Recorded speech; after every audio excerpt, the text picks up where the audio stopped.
The Pope and Young Club wants to welcome you as we rally together to ensure our bow hunting opportunities for today and tomorrow. You've come to the podcast that believes in preserving, protecting, and promoting the passion for bow hunting. Join us as we strive to be the voice of today's bow hunter. This is the Pope and Young Podcast.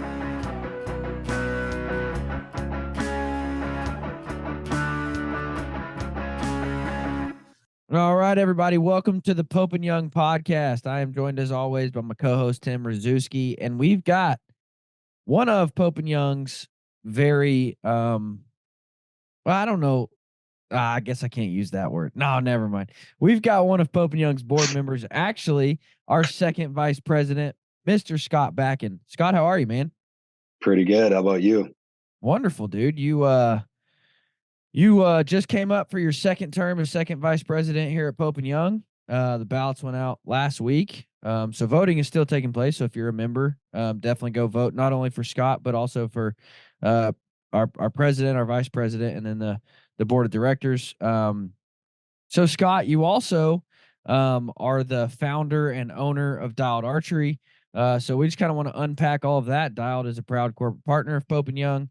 So we just kind of want to talk about Dialed Archery and your vision for Pope and Young, what you hope to accomplish as a board member. But before we do all that, give us an introduction to yourself, man. Yeah, I guess, you kind of did most of the work for me. I am coming up on hopefully, second term is, being second VP in the club, which has been, a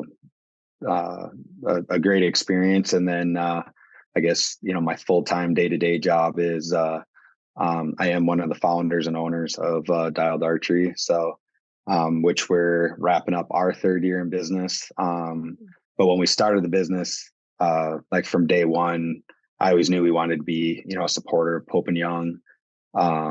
Especially with me getting more involved, it just feel like you have to, but it also makes sense too, right? Yeah. So, well, and it just, the values align, the visions align. Where did the start of Dialed Archery come from? I know a lot of people have already heard that, but first time on the Pope and Young show. So what led to the start of Dialed Archery? Where'd you come from and what made you want to start a site company? Yeah. So, I've grown up, or I should say been fortunate enough to grow up in the archery industry. So it's all I've done. It's all I've known. So my background has always been, and it revolved around archery and bow hunting. And I had an uncle that started a archery company. So that's how I got into the industry. And then just kind of progressed my career, just taking, different steps. And ultimately, I always knew I wanted to own my own business at some point. And, I always say Dialed is a product of COVID because, those were some crazy times. And with like the state of Wisconsin shutting down, we couldn't do anything. So you just have a bunch of time at home to sit and think about things. And, I was just ready for a new direction in life and a new challenge. So, Dialed was that. Now, I don't mean to toot your horn or anything, but Dialed kind of took the world by storm. If you look at a total archery challenge, 8 out of 10 bows have a Dialed sight on them. So, A, how in the world did Dialed just, come in so hot? But B, what sets your sights apart? Why does everybody want to shoot them? I think the big thing for us was, one, we're kind of, and I actually hate the fact I'm even saying this, but we're a product of social media, Sure. because we launched at, kind of right in the middle of like rut, but we timed it kind of when all the new bows were launching and stuff. But, it was crazy because we really didn't know what to expect. Like, we always think we have the best ideas, right? So here we had this crazy idea for this new site concept that we all thought was cool, but nobody had seen it or heard of it, prior to launching.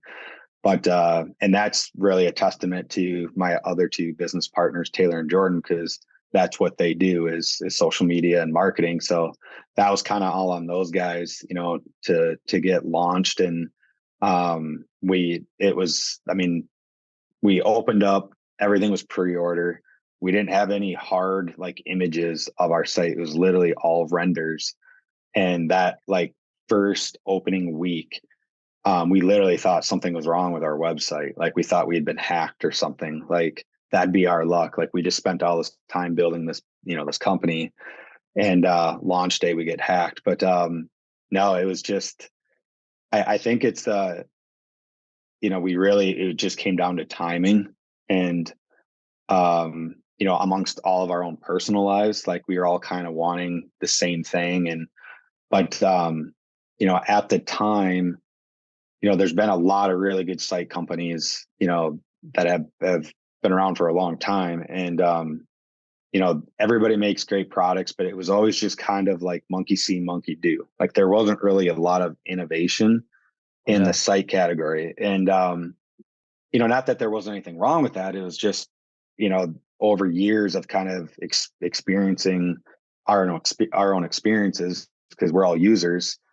Um, you know, when we decided that we wanted to create, you know, kind of a higher end archery company, a site wasn't really our first idea. We had some other ideas that were on the table, but it just always came back to, you know, if we did a site, we could do this. If we did a site, you know, we could do that. So it just seemed like that was the area where a lot more could be done, you know. So just kind of looking at like sites as a whole, you know, what was it that some of them were missing. And you know, it was always kind of that conversation, like if you could build a site, what would you make it look like? So yeah, it's just kind of just a lot of thinking, I guess. I don't like just, I mean, really throwing darts at a wall and just seeing what ideas stick. Any plans to further the line of Dialed into rests, releases, stabilizers, anything else? I mean, I think anything's possible. Like I will say, you know, Dialed won't be just like a flash in the pan. Like we're not going to be just a one product company. Like we want to build out a brand, not just a product. So um, options truly are like, I mean, we could do anything, but yeah, I mean, there's some plans for expansion for sure. What would be and you know, I'm not asking for any spoilers, but like if you could say like this is one area of archery accessories that I think could easily be improved on, what would that be? Spoiler alert. Well, my original answer was I was going to say something just to see Tim's head pop, but um, um, I don't know. I think we've learned that when consumers are eager and like hungry for something new, they they will they will buy like whatever that new, you know, product is. So and that was one thing we heard all the time, like when the Arxos launched was, you know, we love like, you know, we were really looking for something like this, or like, you know, they were shooting what they were currently shooting, not because they necessarily loved it. It was just their best option at the time. Right. So I think for getting into new categories, I mean, honestly, I think they're all options, you know, whether it's a rest, a quiver, a release. I mean, who knows? But Yeah. I think any area where you can try to like promote or pump some new blood into that area, it benefits like everybody, right? Like Yeah. Absolutely. competition and capitalism drives innovation. So, um, yeah, I don't know if there's really one that's like that low hanging fruit yet, but all of them are options. Well, and that's what like exactly what you're talking about. You're seeing companies this year, and not that they're modeling after Dialed or stealing from Dialed, but you know, doing more of the Cerakoting and offering these colors to match your riser, and you're like, Hmm. okay, so it took you seeing Dialed to it took you seeing Dialed do that to think, man, maybe we should offer that. You know what I mean? Yeah, and that's really, I mean, like Cerakote's like nothing new. I mean, it's been in the firearm industry for, I mean, forever. But you know, and there had been some companies in the past that had dabbled in Cerakoting, you know, accessories, but nothing like what we've done with the customization piece. And you know, like when we promote a lot that our dialed colors are a exact match to so and so's company's, you know, riser color. And when we say that, it's like, I mean, we pride ourselves on being able to match those colors because those are not standard Cerakote colors. Like those are our own recipes. So we took the time to, you know, basically play arts and crafts and figure out what the mixtures are. But so that was a big thing when, you know, we were building the brand, is kind of being like that. It's a whole like buying experience from, you know, you go onto our website, you select what, you know, sight frame you want, and then you can literally sit there and just spin it around from every angle, play with all the different color options, and truly build a sight like that is yours, you know, rather than just buying another cookie cutter sight off a shelf, you know. So it really, I mean, we just wanted to create a different user experience, but ultimately build like a badass site that, you know, we always say if we wouldn't use it, we're not going to sell it. But you know, just really just kind of look at the category of a site and just kind of flip it upside down and try some different things, and it all worked. Yeah. I think we see this in a lot of industries, or I mean, avenues of hunting and archery. You just go back 10, 15 years in both the firearm and the archery industry, whether you're going to thank the internet, social media, or whatever, we're seeing innovation in ways, reactionary ways, but in ways that products are coming to market faster. And then when you take a piece of that market from company A, they suddenly build something that is similar or more towards that market share so they can get some of it back. It's competitive, but in the end, I think great products are coming out of it. In the archery world, and I sort of ask this lightly and loosely, but seriously, is there a wall for sights? Is there a wall for bows? Um, when I was watching a video online that Elkshape did. I can't fathom shooting over 80 yards with my eyes and my target panic and just my issues. And this guy increased his sight tape, the bottom of his barrel from 108 to I think 136. Is that just for tack? Is that just for archery challenges? Or are we now really truly seeing 136-yard second shots? Are we really needing that extended piece of the tape? And is every other component of archery able to keep up with what you're able to allow them to do? Is the accuracy, are these new spineless arrows, are the bows getting that much better that what we thought was a 40-yard, 50-yard maximum range for efficiency and effectiveness, are we seeing that grow, or is this just a demand because there is more there are more people in the archery world doing not just hunting things? It's actually really funny you say that, because I literally was like having like the exact same conversation in my head when I was driving home from the airport tonight. So it's great. It's funny that you bring that up, but because that's one thing with our sites, is we do promote and advertise that we can extend your range because of the angled elevation rail. So but I mean, in no way do we promote that for hunting, right? I mean, I think, you know, you made a comment, I think before we jumped on, about like everybody's ethics, right? And I think majority of hunters understand their limitations. So to answer your point, I do think most people that are building like extremely long range tapes, it is for the Total Archery Challenges or the Mount Archery Fest. But to the same point, you know, the further we can practice, the more proficient we become at shorter distances, right? Oh yeah.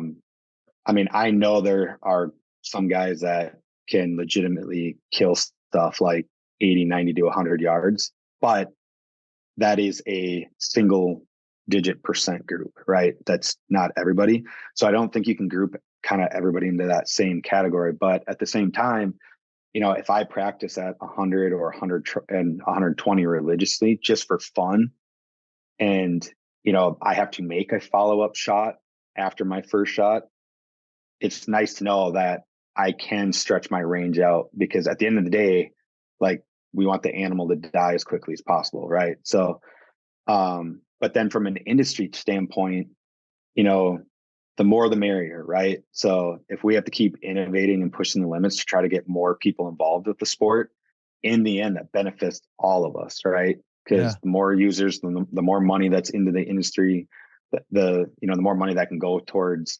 nonprofits like Pope and Young. So, but it is a slippery slope. With technology comes its problems. So I think that's why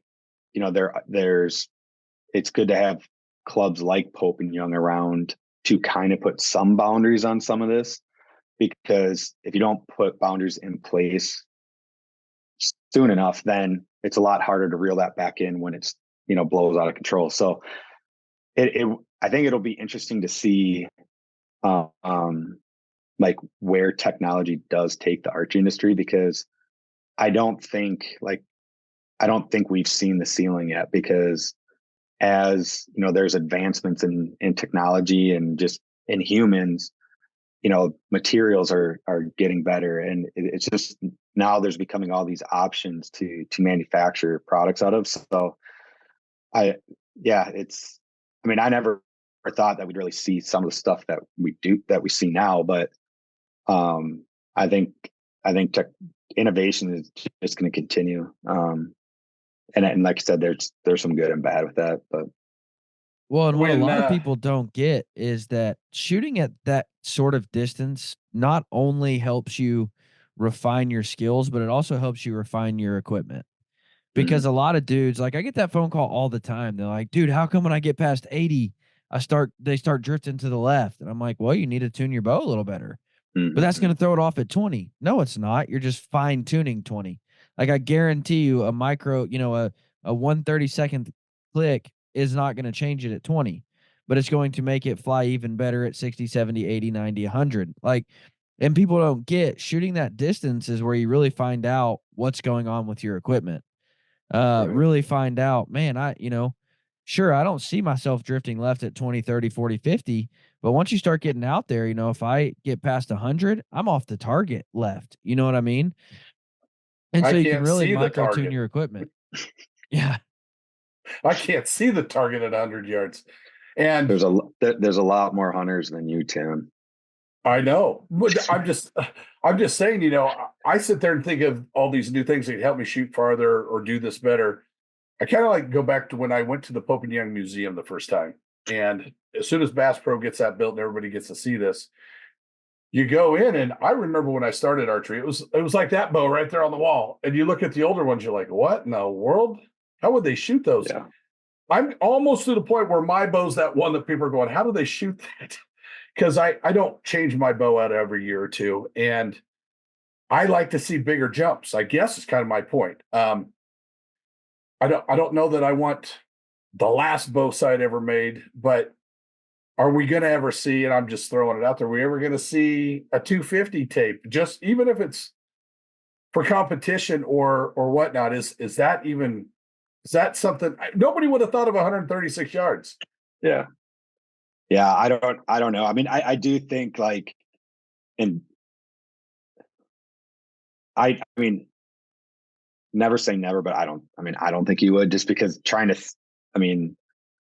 I know there's guys that can do it now just with, stacking pins or whatever, but I don't know. I mean, I think at the end of the day, like, I mean, you still think about, like, how far, like, innovation as technology has came in our industry, but yet hunting is still really hard. Like, the success rate of hunters is still, like, minimal, right? So I think a lot of people can agree that, the favor is in is in the animals. You know, like they still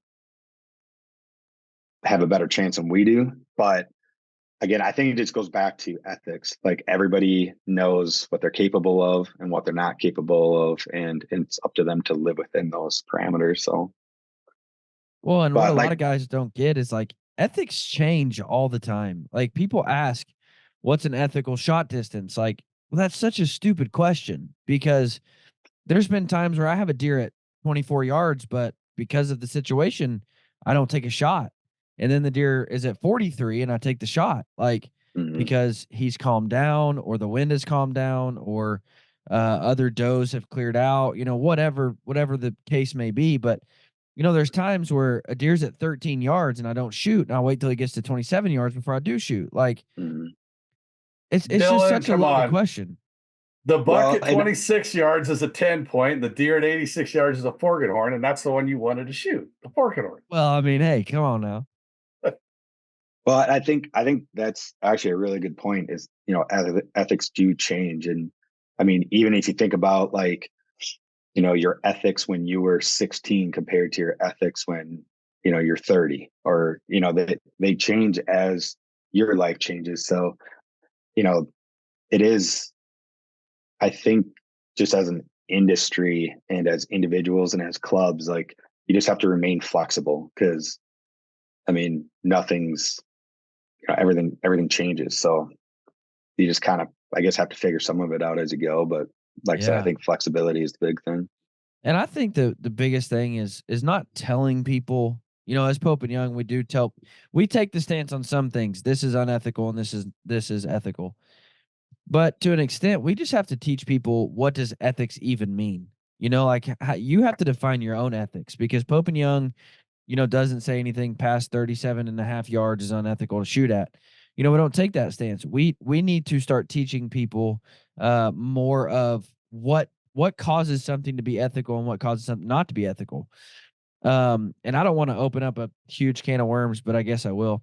Um, if it comes back to bite me, it comes back to bite me. Tim's already shaking his head. Don't say Um, the Full word. send, full send. um, but we got asked about the ethics behind a 110-yard shot. Somebody shot a deer at 110 yards, and is that ethical or not? Um, we all have our own opinions. In my opinion, no, it's not ethical. However, and I've talked to the guy, if that young man looks at a deer and says, you know what, he's calm, his head's up, his head's the other direction. I shoot 125 yards all the time. I know I can make this shot. He shoots and kills the deer. Is it ethical for me? No. Is it ethical for 99% of Americans? No. But if that guy decided that I can make that shot, then who am I to say you're unethical? You know what I mean? I think Now, that's the key thing for people to, if you haven't been told this or if you're young or whatever, is that there's rules, there's regulations, and there are guidelines. But ethics they're really that are outside of rules, regulations, guidelines. They're the things that help you make decisions on how you're going to proceed in a situation when we're talking about hunting. And yeah, they do change in the heat of the moment. I've had plenty of opportunities to take very poor percentage shots at animals that were larger than anything I've ever shot at before. And my fear of wounding that animal and being mad at myself for a year or 10, um, magically, as I get older, weighs on me more. And you were talking about with age and with time and the situation. Yeah, we can all agree on, or should agree on, what ethics really are. Where does that come into line with the industry as a whole, promoting bow hunting, promoting archery, but promoting bow hunting and the preservation of it? Um, you still have to shoot an arrow with a bow. And at the end of the day, you see it in the firearm industry too. There's a big divide between the traditional, off the shelf, 200-yard hunter who hasn't had any experience or any time in the field in another environment versus the custom gun builders that are shooting long range. Well, we run into that in other sports as well. And where do you, as a bow sight maker, where do you, as a board member for a bow hunting nonprofit organization, where do you teach and where do you share your line? Does it come out in your product, or does it just come out in your in your conversation with your network? Mine's very personal. I'm very different than a lot of people that I know in Pope and Young or just in the hunting industry. I hunt with a lot of different weapons. I enjoy it. But I have found, I look back on hunts that I've done in the past, and with the equipment I had and the experience I had no business being in there. It's a miracle I didn't mess up significantly.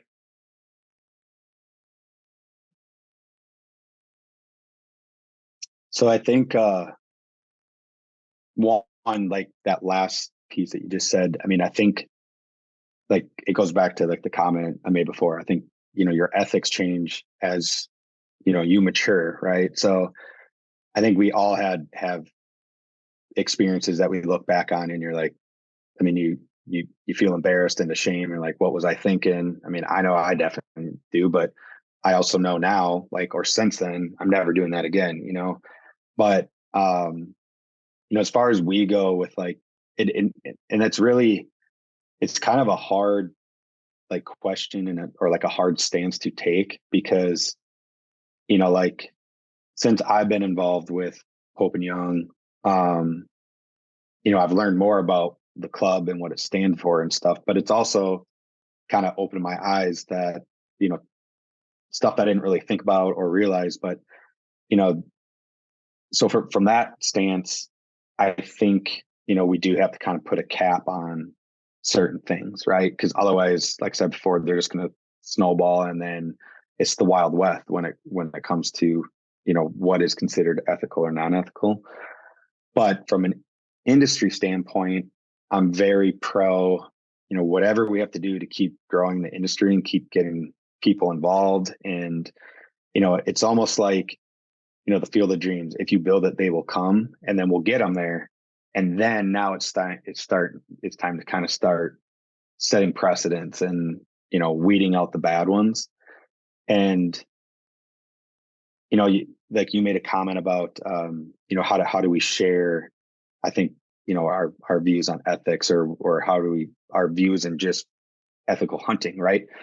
And I think a lot of that, like you see somebody and who they align themselves with. Right. So like us as a company, we support Pope and Young because we support your efforts and, what the club does. But on a personal level,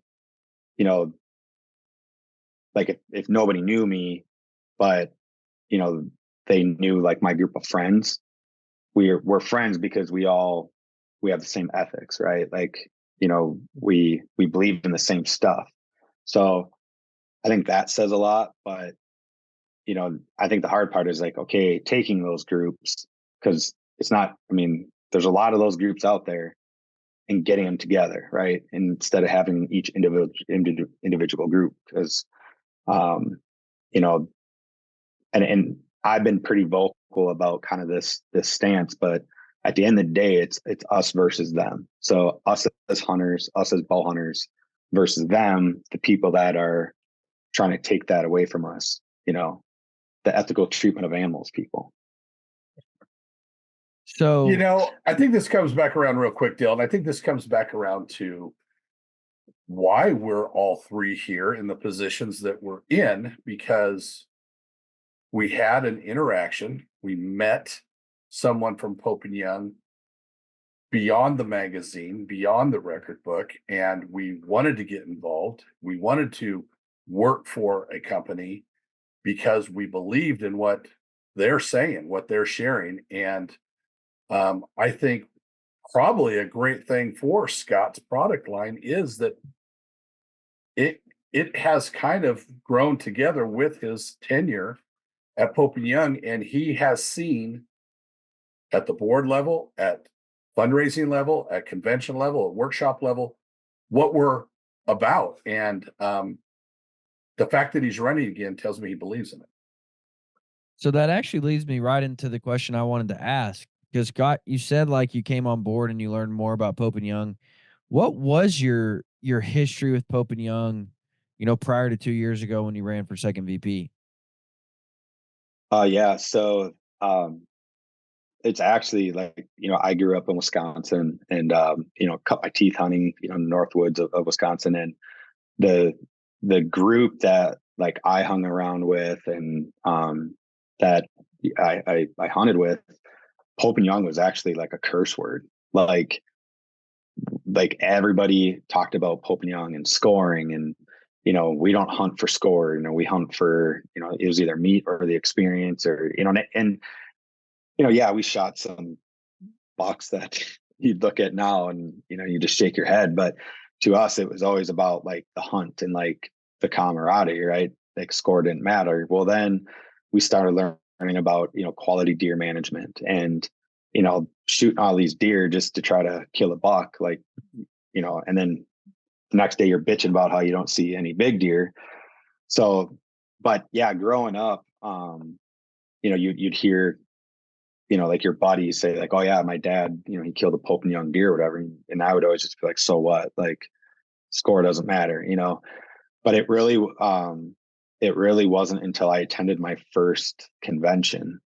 I always thought Pope and Young was just a scoring system. And even though that is a big part of the club, I didn't realize there was more to that. And it was the first convention I attended in St. Louis.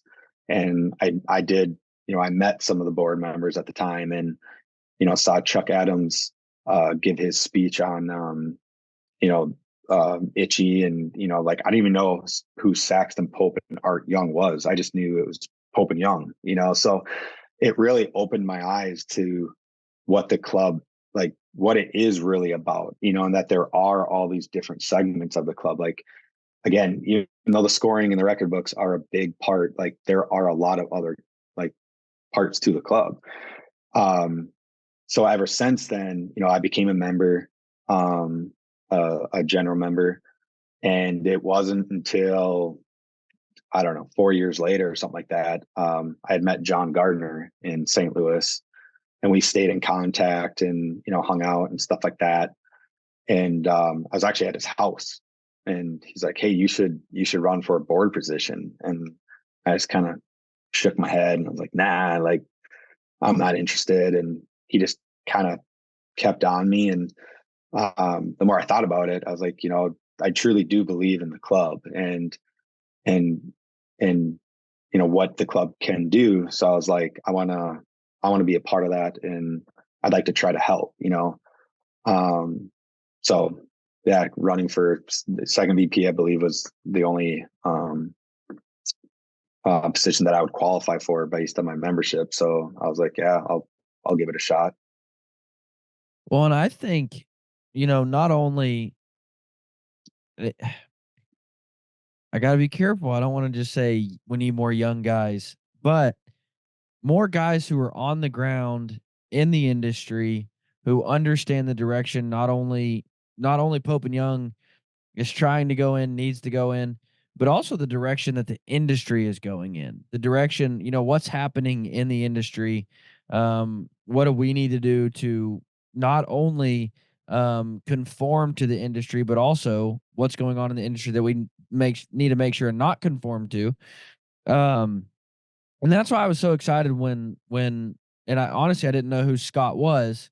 I just knew he was one of the founders of Dialed, but it let me know, okay, it's a guy in the industry. Like that's what I was important to me because I don't want to ever, and I'm not saying that I'm not saying that we are, but I don't want to become disconnected from what's going on in the industry just and stay in our old ways. You know what I mean? So with that being said, what would you say your biggest thing that you want to see happen at Pope and Young for Pope and Young?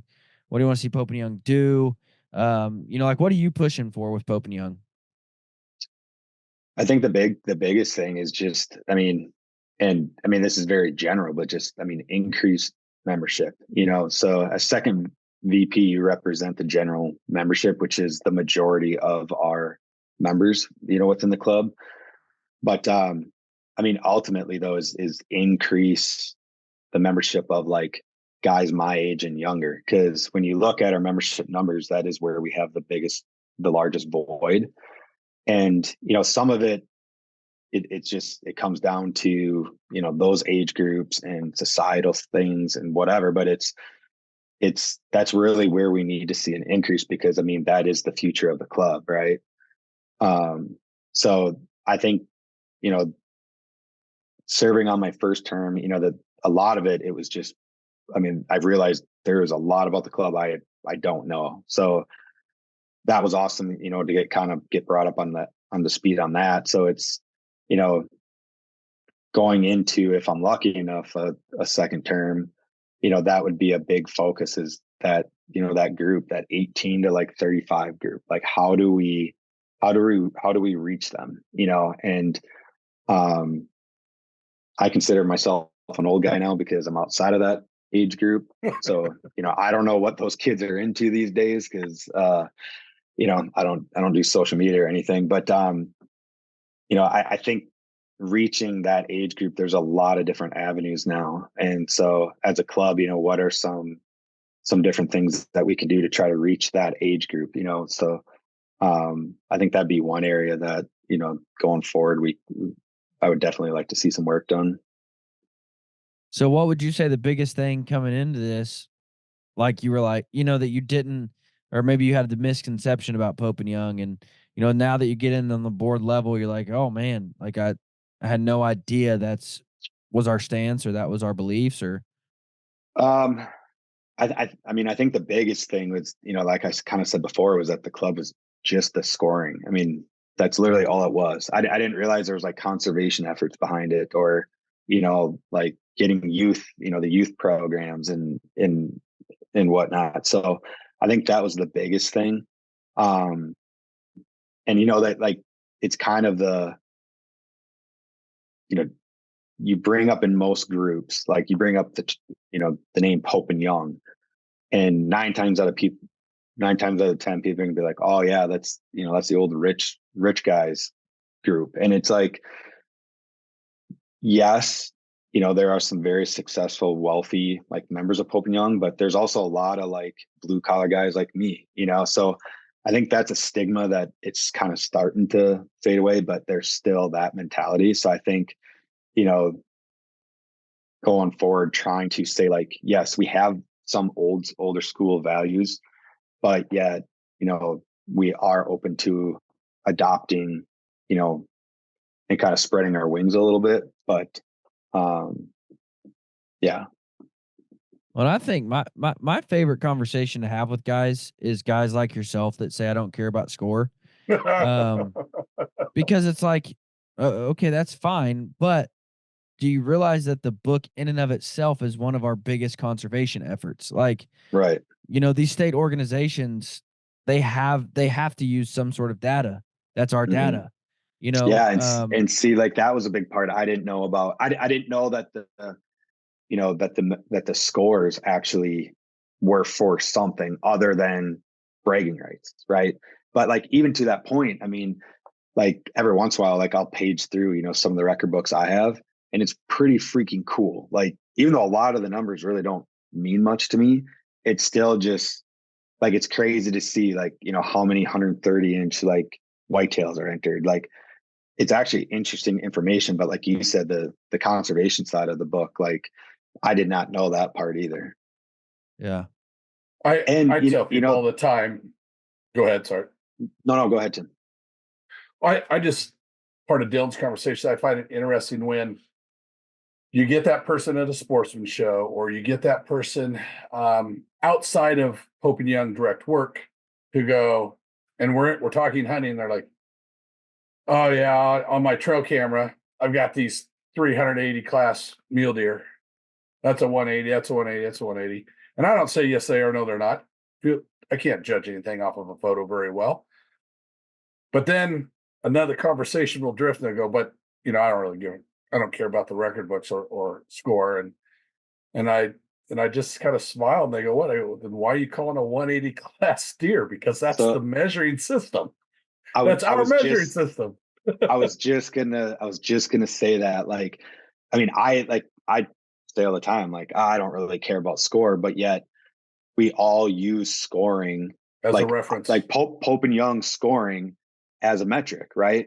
Yeah. Like when was the last time, a guy came up to you and saw like, yeah, I saw a pretty decent 8 point. It's always like, yeah, I saw like a 120 or 125 8, right? Like it it gets used all the time. So it's hard to say you don't care about scoring when you use it as a metric. But yeah, I mean the books aren't ever for everybody, but we all use the scoring for Yeah. something. I've seen sort of like the way people reacted to harvest, and I get caught, I say it every now and then, and people kind of backlashed on that. The one I'm seeing that I kind of find funny, and maybe everybody's a biologist, I don't know, but when they're talking about maturity of whitetail deer and how they look and how they judge it, and I'm like, there is nobody in Oregon saying, "Oh yeah, that's a 5.5-year-old blacktail." They're referring to a size classification. There's nobody saying that about Roosevelt or mountain goats. I mean, you can't even hardly tell a 10-inch between a 9-inch billy on a mountain on a once in a lifetime hunt. It's just funny. Nobody is really aging deer out here on the hoof, and I feel like that's sort of a trend that is maybe to buck the scoring angle. I don't know.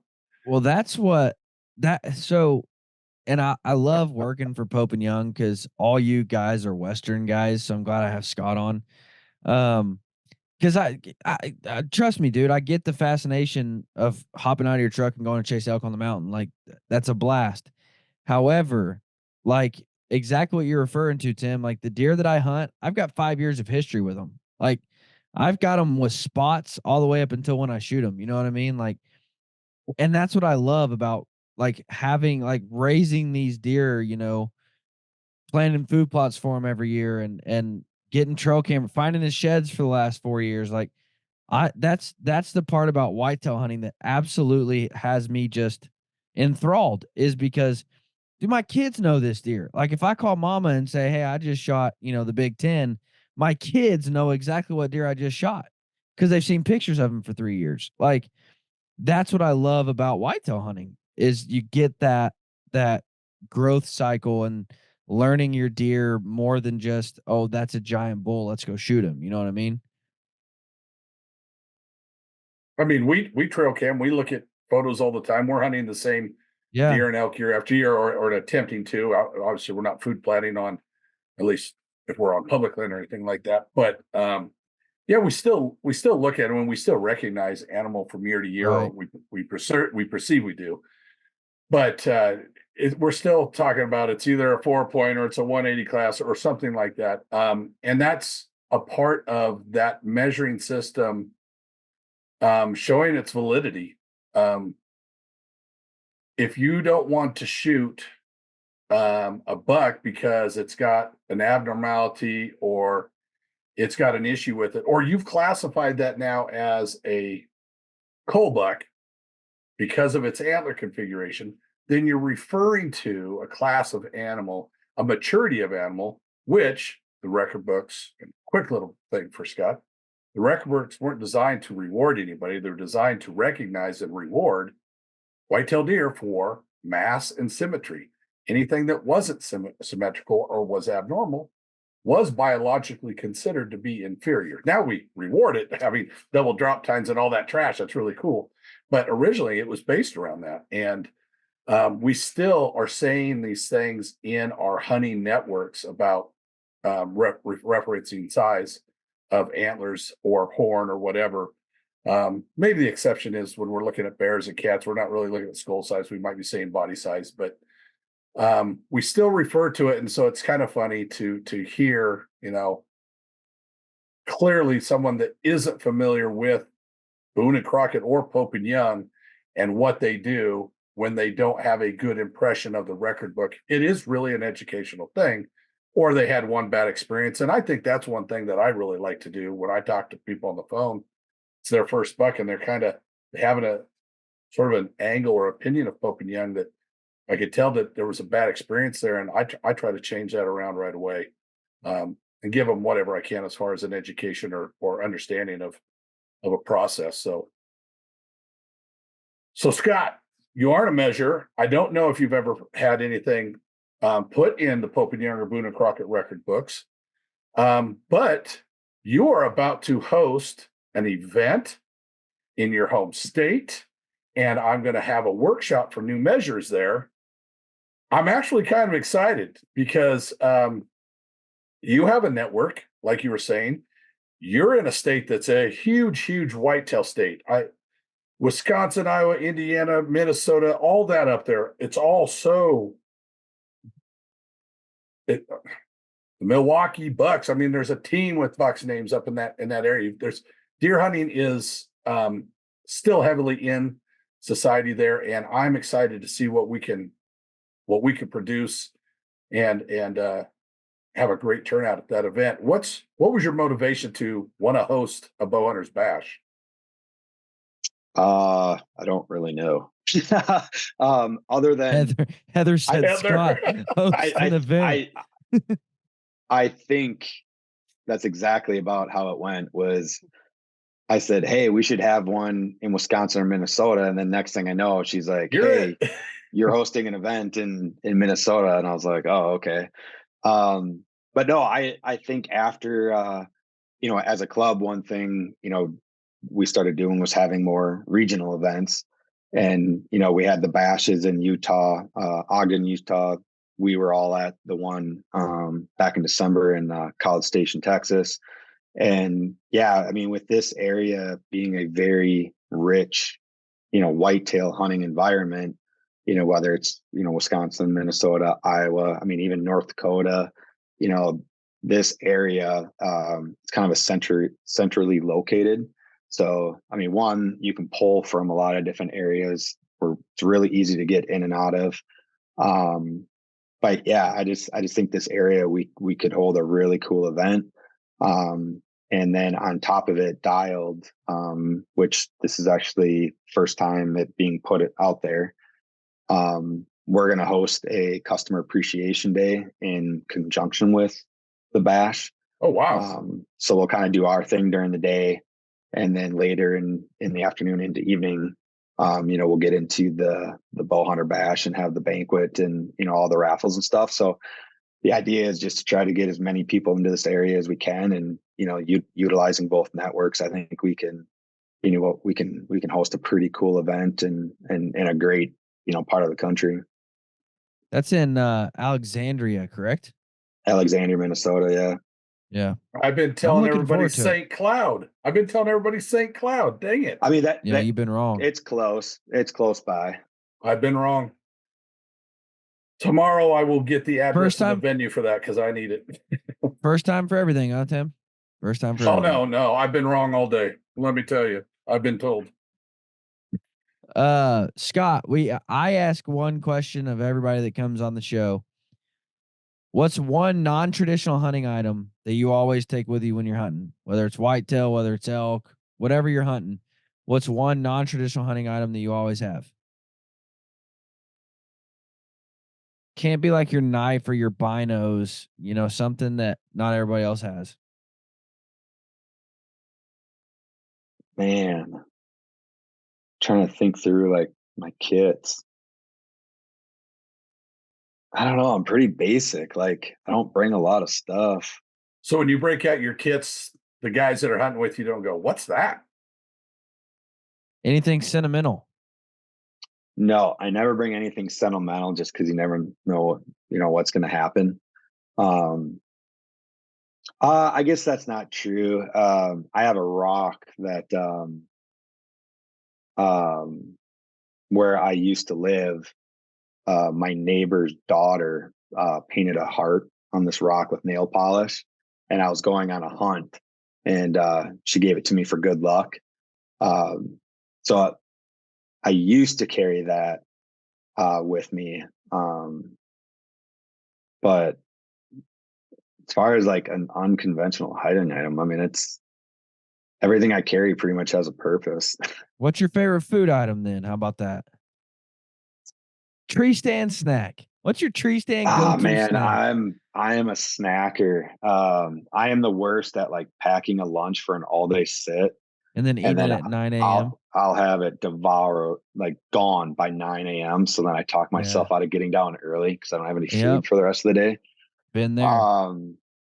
Big thing for me is, I mean, it's pretty basic, but like protein bars, that will always be in my pack, whether it's whitetail hunting or out west. Usually an apple, and then at least 2 or 3 sandwiches that are usually, like I said, gone by 9 a.m. So I do. That is, Oh I will say that is, if I can improve any part of my hunting kit, it's food. I like for my day hunts, I pack like I'm gonna be gone for a week. I am not a happy person when I'm hungry, and I can go a really long time without eating if I'm like busy, but once I realize how hungry I am, it's probably gonna be a bad day for anyone that's around me. But he'll punish you back at Doritos, bro. I will. And I do eat pretty clean on the daily, but during hunting season, if I'm hungry, I don't care what it is, I'll eat it. But that is one thing I do need to improve on is not packing so much food. But especially like sounds like you need to pack more if it's gone by 9. Yeah, it's like bored eating. You know what you mean? Like it's just, and that's why you get some really tough jerky that takes you a long time to chew. That way you can just chew on some jerky. Yeah, and jerky's the best, like especially here in the Midwest when it gets really freaking cold and then it freezes, and then it's like a jerky ice cube, and you can just sit there and like suck on it, and then you get to eat it. So it's actually the best tree stand food because you can't just sit there. Looks disgusted. Like you can't just sit there and stuff your face. You have to. It's like time release. It's like time released food. I'm just trying to imagine frozen bacon in my bacon and peanut butter sandwiches and having to suck on a peanut butter sandwich. Frozen bacon is the best too. I love bacon. I have bags of bacon. I don't even put anything with it half the time. Listen, Scott, dude, I know being in Wisconsin, you guys have Casey's, right? Yeah. Casey's breakfast pizza. You get a Casey's breakfast pizza, and then you go hunting, dude, and then like the grease like just solidifies on top, and it's just like the best thing ever cold. Yeah. Yeah. And their breakfast sandwiches are pretty bomb too. But I think that especially when it gets late into the rut or like late season, and like I have this, I don't know if you can really call it a theory because I'm pretty sure it's been proven, but like the colder you are, the more you eat, right? Like you try to eat to keep warm. Yeah, for sure. Yeah, like Tim Bacon. That's a good one too. We're gonna talk bacon. You got to try this. Do you have a sous vide? Like a sous vide cooker. Go down to the store, get that beautiful piece of package of bacon that doesn't have a paper label in it. Put it in there for like 2-3 hours. Take it out on the barbecue. Oh, God. What do you cook it at? 160? I put it on 135. Yeah, and then just finish it on the grill. Yeah. Oh, that does sound bomb. Oh, I can't believe the flavor. It just blows my mind. Yeah. So guys, I'm about to go to bed, and you guys got me hungry for bacon. Yeah, I was just thinking that too. I'm like, I'm gonna bacon for breakfast. I'm gonna have bacon for breakfast tomorrow now. Scott, if you had one hunt left that you could ever do in your life, where would you be packing your 3 sandwiches and bacon? What hunt would it be? Some sort of sheep hunt. Well, some sort, doll or stone, like just some, or even a mountain goat. Just something above alpine. Yeah, I think just like the physicality of that type of hunt, like that would be my number one for sure. You'd have to pack more than 3 sandwiches, bro. Yeah. It's like three sandwiches, 3 mountain houses, breakfast pizza, just bring it all. Yeah, the whole thing. Just bring it guys, thank you so much for listening. Guys, if you have not stumbled upon Dialed, which I don't know how you haven't, because again, they come onto the scene hot and heavy, but they are a wonderful supporter of Pope and Young. They do make incredible sites, so definitely go check out Dialed. if you're not a member of Pope and Young, I would highly encourage you to go over to pope-young.org and join. But we hope to see you in Alexandria. We hope to see you in, we got one coming up in Ogden. We'll be back in Texas in December. So we've got a lot of bow hunter bashes. So make sure and stay tuned where you can catch us at. And if you're not going to make it to those, our auctions are online. So you can still get some incredible hunts. So make sure and get registered to bid online. But guys, thank you so much for tuning in. Y'all have a fantastic week.